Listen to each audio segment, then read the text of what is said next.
Russell Hearn, and you're listening to Past, Present and Future, the EMDR UK podcast where we meet clinicians from around the world to hear their inspiring stories behind their work.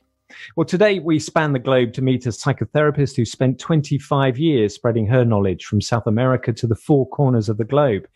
She's an EMDR approved consultant, an EMDR advanced training provider, an EMDR Institute, an EMDR IBA trainer, and a trainer of trainers. It's Anna Gomez. Hi, Anna. Hi, how are you? Thank you for inviting me. Very excited about this. You're welcome. It's an absolute pleasure for us.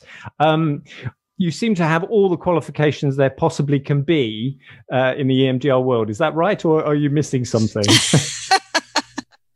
Well, I just have to say that since I was trained in EMDR therapy 21 years ago, I was so passionate about it that I decided to get all the knowledge that I could. And, you know, this is the result. It was not my ultimate goal to get all the qualifications, but on my journey, as I was really diving into the depths of EMDR therapy, well, you know, they came along as well. Well, you certainly dived in, but if I can take you back to that first point, you were thinking of diving in. What was it that gave you the push? Well, you know, I heard a psychologist, actually it was a teacher, that mentioned EMDR for the very first time. And I was so intrigued by it. So the next day I called the EMDR Institute and I said, I would like to get trained in EMDR therapy. And it happened within 3 months. I had finished my level 1 and level 2 here in the United States. And after the practicum and after the practice in the afternoon that we have here, I was sold. I knew that EMDR had the power to promote healing. And from that point on, it became a centerpiece of my professional life. And was it something about the training or the experience or the techniques that just seemed to fit in with your work at the time? Well, so first of all, when I did the practice, receiving EMDR therapy myself, I knew firsthand that there was really something powerful about EMDR therapy. And I was working mostly with children. I was working with adults as well, and went back to my office and started to use EMDR. Back in the days, you know, we just called it EMDR, not EMDR therapy. It was just a technique. However, I went right away into my office and started to use it with a lot of my children. Some of them responded really well. Some of them, actually, I have to say, I made several mistakes because I was working and still work with children with very complex clinical presentations. And so that was very intriguing for me, why it was working so well for some children and some other children became so dysregulated so quickly. So I'm thinking back then, 21 years ago, in those earlier trainings, there wasn't an awful lot on how to adapt protocols for children. Right. Yeah, we had a little bit in the literature. We have about 3 books back in the days that really supported my work.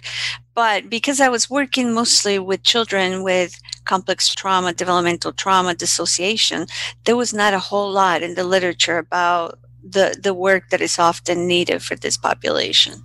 So you made it your mission to find ways to adapt? Yeah, well, that was the beginning.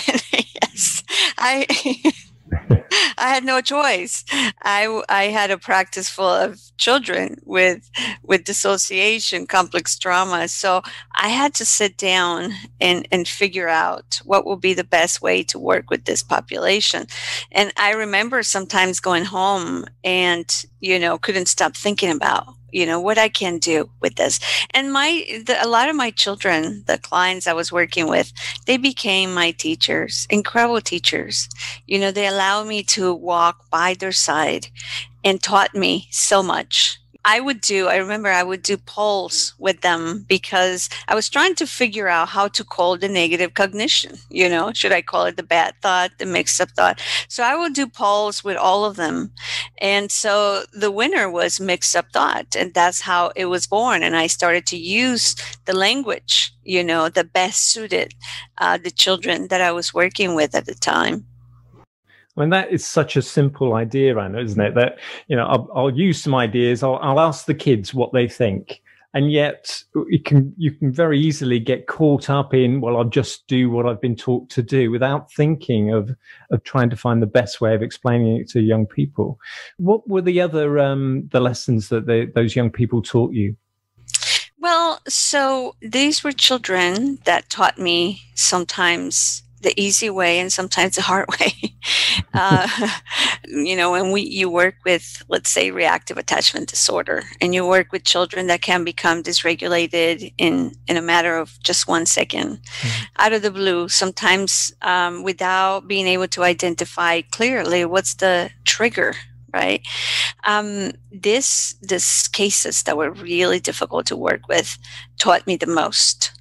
As I would try different things, how can I work with them? And I will ask, show me, guide me. You are the one that knows, you're the expert of what's happening in your inner world. And that's how I learn. I have to say I made a lot of mistakes, but I learned from them. And that's probably why I can teach, because I can tell people, don't do that. I've done it, and it didn't work, or it led children to become dysregulated or emotionally constricted or to move into dissociation, right? So I'm grateful for my little teachers. They were and continue to be my masters and teachers. Well, we're grateful as well. Thinking about children still, I was wondering, do you think there's a natural fit between EMDR therapy and young people? I do believe that is a natural fit. However, EMDR therapy has to be done in a way that honors the uniqueness of children, where they are developmentally, their unique needs, capacities, or lack of. So incorporating play, incorporating, for instance, sand tray, puppet shows, how to really join the child where the child is, honoring all the unique elements of where they are developmentally. And with that can be just a beautiful dance with the child as we walk through the 8 phases of EMDR therapy. And is that a unique dance that you have with every child? Or is it very simple to say, okay, session 2, I'm going to do sand tray, and session 3, I'm going to do this? Well, I have to say this is a piece of art, and this is part of why I have fallen in love with EMDR therapy. So EMDR therapy has a lot of procedural steps, has a lot of technicalities to it, right? However, if we use it as a technician, we miss the essence of EMDR therapy, the art in it.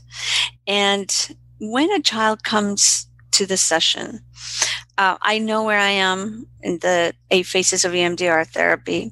I understand procedural steps, but I also honor where the child is. I don't know what the child is going to bring that day, right?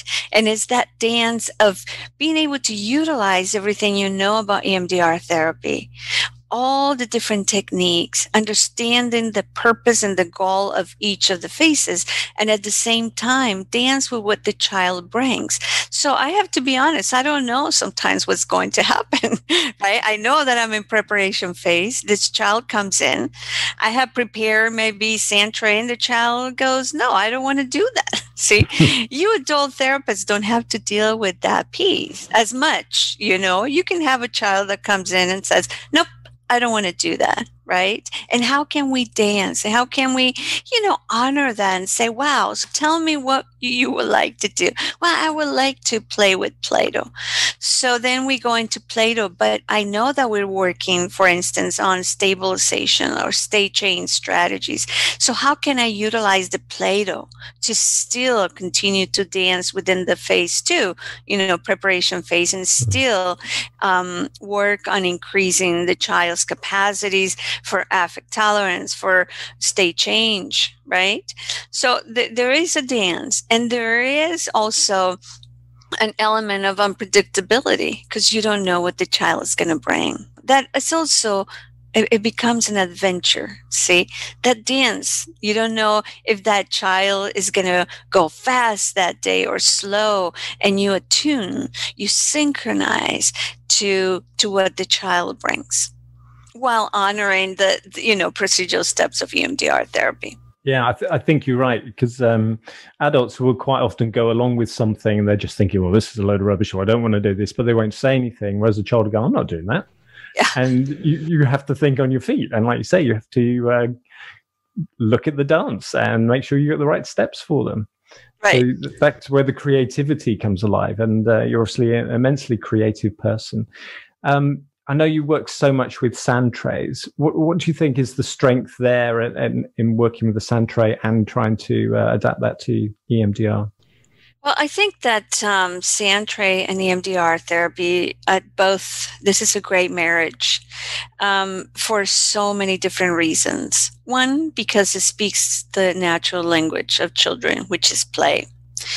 Two, because even if you have a child, adolescent, and even an adult that has a hard time visualizing, in the sand tray, things are externalized and physicalized. So what exists in the inner world of the child or the adolescent or the adult, let's say fear, anger, now it exists in the physical world. There is a figure that represents that I can dialogue with, that I can interact with. See, so it facilitates not the accessing of what exists in the internal world, in the self-structure.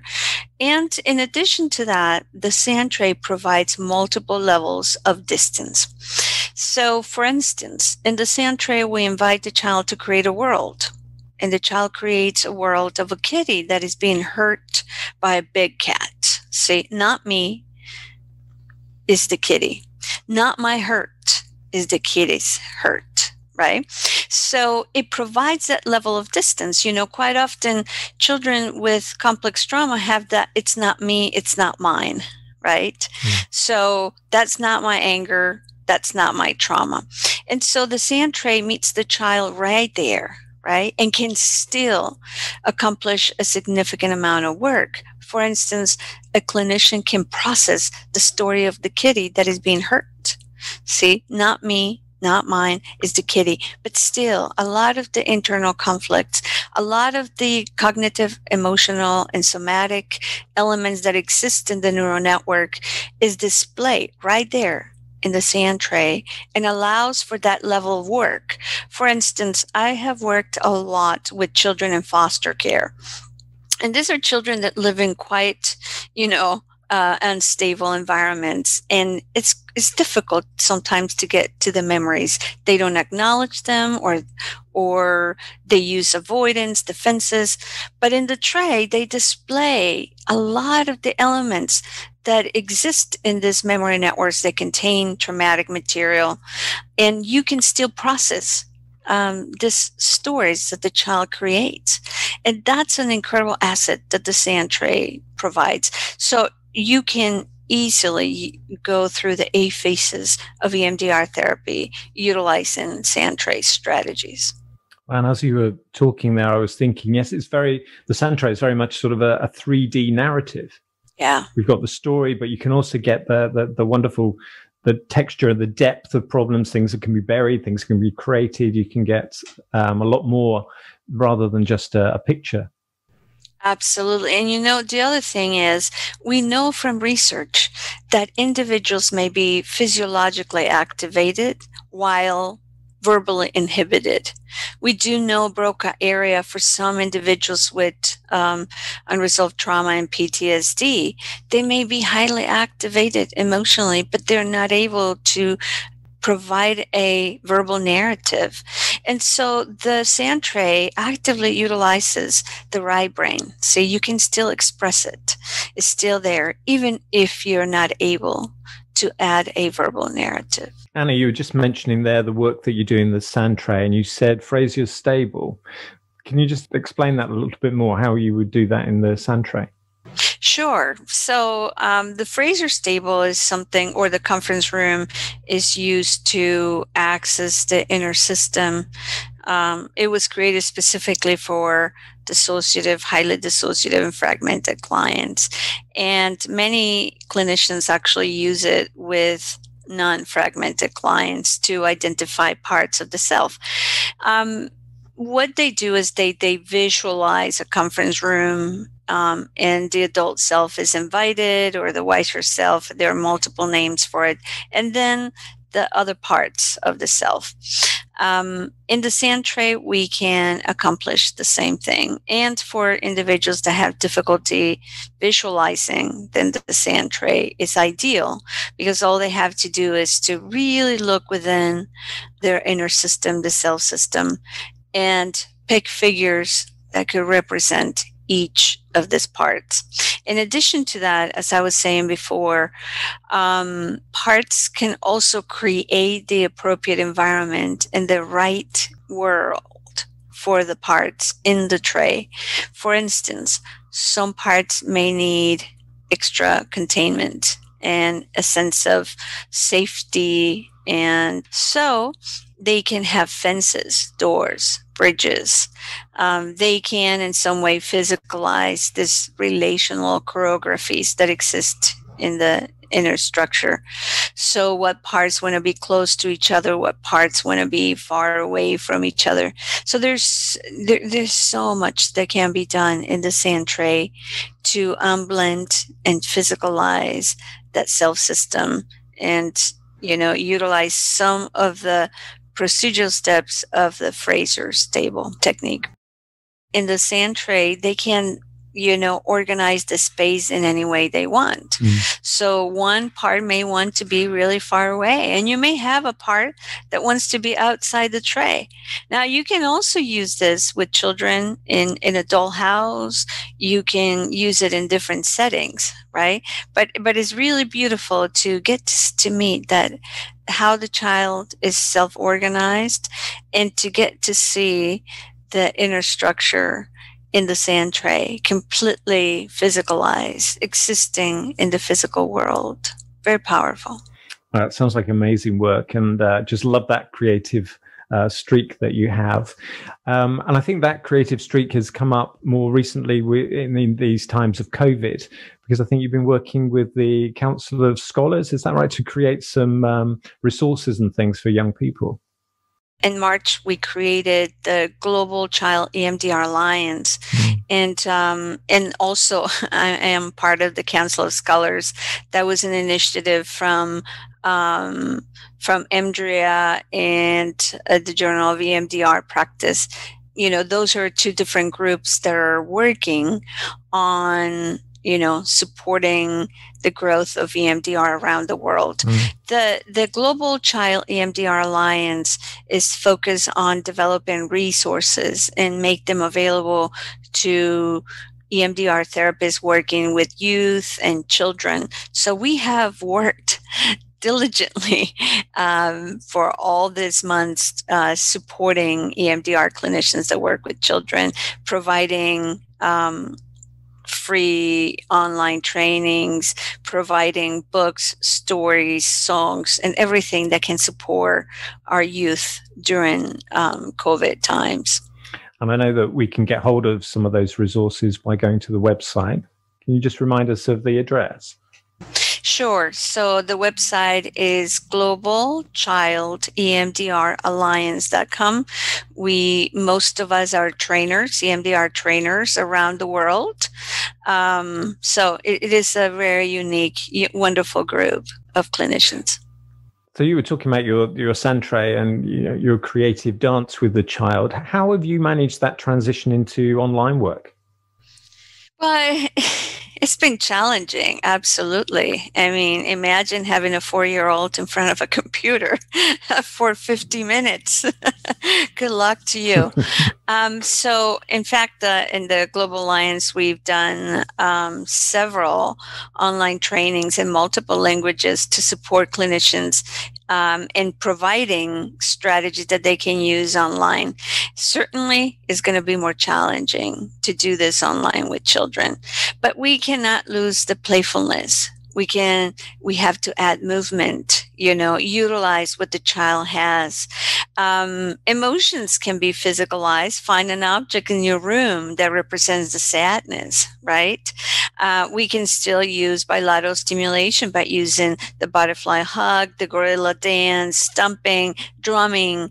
So we really had to be extra creative, to be able to still keep these children focused, and to keep, children interested in the therapeutic process. And still loads more work, I imagine, still to come, because I think this will be around for a little while. So we look forward to any creative ideas. I was thinking, children and the amazing work that you do, they are the current generation, and a lot of your focus is on intergenerational trauma. And I just wonder if you could explain a little bit more about that, maybe the necessary involvement of parents, or how you use creative approaches to that. Yeah, well, that's my other baby, and an area that I've dedicated a lot of years of my life. Because I mostly work with complex trauma, what we see quite often is that what is occurring to the child and the symptoms that the child's presenting with are really connected to generational wounding. Because then, as we work with children, we also see that they live with parents that may be well-intended and have good intentions, or parents that are highly wounded themselves. And so they engage in wounding interactions with the child. So imagine, as the EMDR therapist, using EMDR and trying to do our best, and this was my experience for many years, and having sessions that we consider good and effective. Mm-hmm. A week, 2 weeks later, the parent will come back, child is not improving. A month later, child is not improving. 2 months later, child is not improving. And I had to sit down and really study these cases and figure out why some children improve quickly and some others don't. And there are multiple reasons, but one of the reasons is that these memory networks, they contain maladaptive information, cognitive, emotional, and somatic, that we're trying to process and support the child in assimilating and integrated such networks, are reinforced and enhanced by a parent that engages in wounding interactions. So, for instance, we're trying to install a positive cognition of, I am worthy, or I am good enough. Mm-hmm. And this child goes back to an environment that actually conveys the opposite. Mm-hmm. And that's what I started to see quite often. So, decided to start working more systemically and incorporate attachment theory and systemic work. And then I started to see results. Then I started to see that these children were healing and changing. But I had to involve the parent. So I started to develop a whole program that works systemically from an attachment perspective, and of course using EMDR therapy that works specifically with the parent and the child.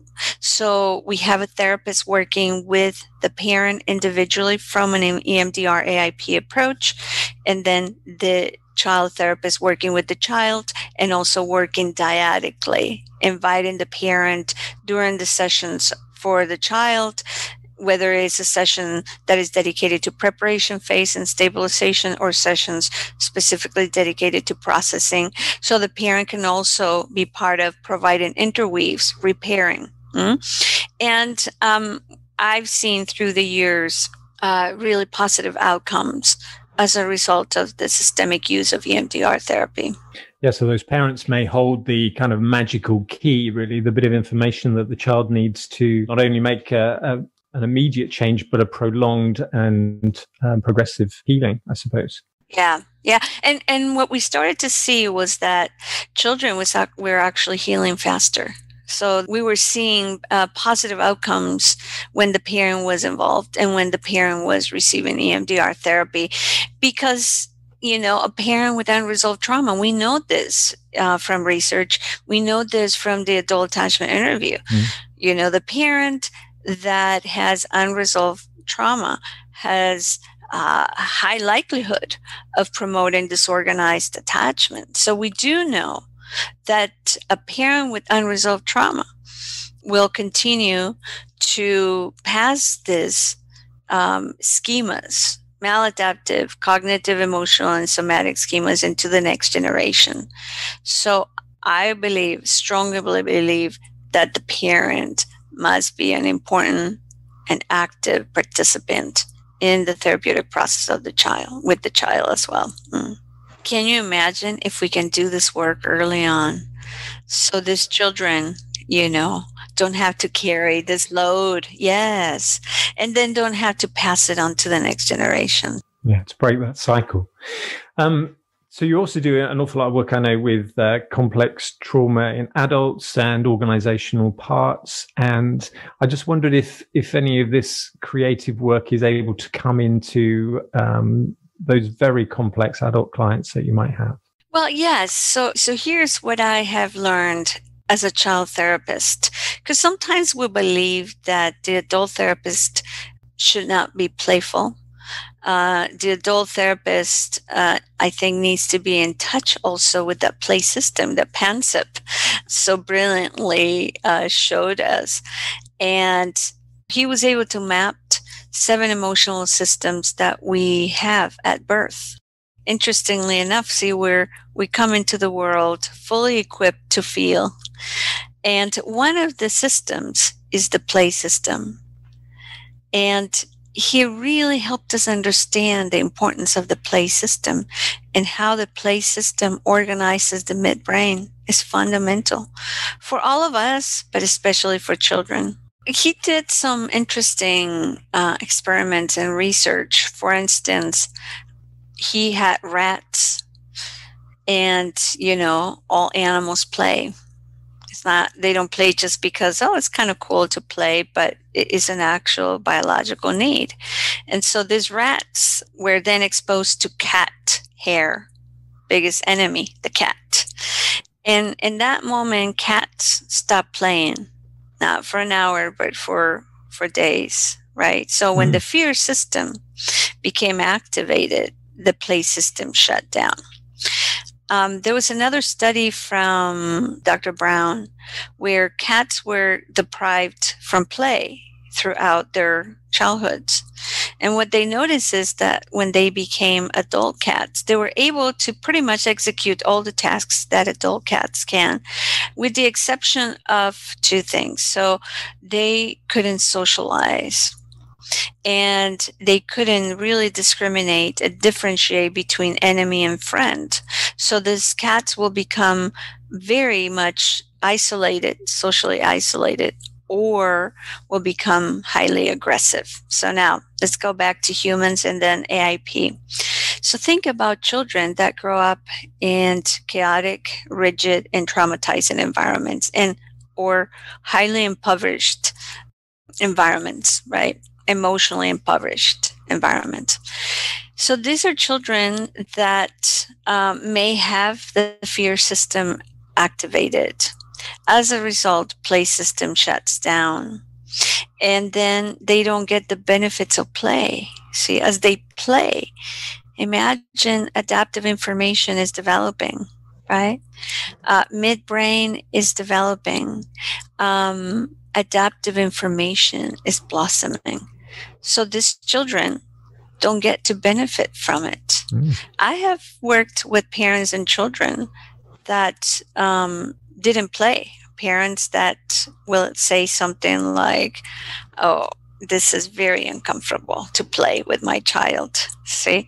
And when I gather play history, because this is one of the things that I do now, the play history, how much they play. For the first time, this mom realized that throughout her life, she didn't really play. She was always hypervigilant, always holding a neuroception of danger. So if you carry a neuroception of danger inside and your fear system is activated, there's no space for playing. Play system shuts down. Well, I was thinking of what you're saying. It sounds like, play is the key for adaptive processing. Yeah. So because of trauma, they don't get to experience the benefits of play. And if the inner child is the wounded child, then you really need to be playful to enable that part to develop. Yes. Yes. And also, but also for developing memory networks that contain adaptive information. And be open-minded. Sometimes we think that growing up means killing our little self, our inner child. In fact, being in touch with our playful nature, laughter, I think will enhance, and in my case, is enhanced the work with my adult clients. By being a child therapist, I have become a much better adult therapist. A lot of the strategies that I use with children, I may change the language, but I also use it with my adults very effectively. I have used sand tray in combination with EMDR therapy with clients that are highly dissociative, even DID clients, adult clients, and adolescents, of course. And they respond really well, really well. Excellent. So, obviously you've got your finger on the pulse. You're looking at EMDR around the world, and the developments are being made. What's kind of got your interest at the moment? What's the direction or the developments you've seen in research that's really piqued your interest? Well, so I really wish that we can do more research when it comes to intergenerational trauma. I think that's going to be fundamental in the future, because it's about not just healing one individual, but it's about healing generations. I mean, think about this. When we help one child, when we help one little child heal, we're impacting many generations to come, because the children of this child, when he or she becomes an adult, will receive different experiences as a result of this work. So I think that that should be an important focus of research in the future. But right now, I'm not involved in any research. I'm writing 3 books, so my hands are tied. But if there are researchers out there, hopefully they will hear my voice, and hopefully they will be interested in eventually researching this area. But right now, yes, I'm dedicating a lot of time to writing. I'm writing the book on the combination of EMDR therapy and sand tray. The second book is on intergenerational trauma. And the third book is on working with the dissociative child.